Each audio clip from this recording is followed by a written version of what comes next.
Magandang araw mga kalakbay. For today's video ay magluluto nga ni pala tayo ng adobong atay ng manok at baboy. Nagpainit na nga ni pala muna ako ng mantika at dito pinarito ko ito munang patatas. Para sa akin mas mainam na prituhin muna ito para manuot at lumabas ang kanyang lasa.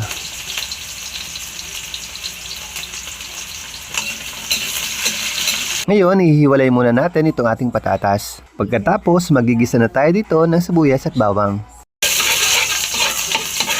Ilagay na natin itong baboy.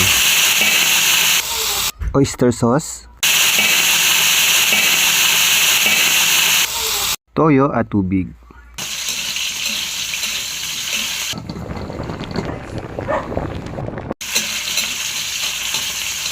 Ilagay na natin itong atay ng manok, suka at patatas,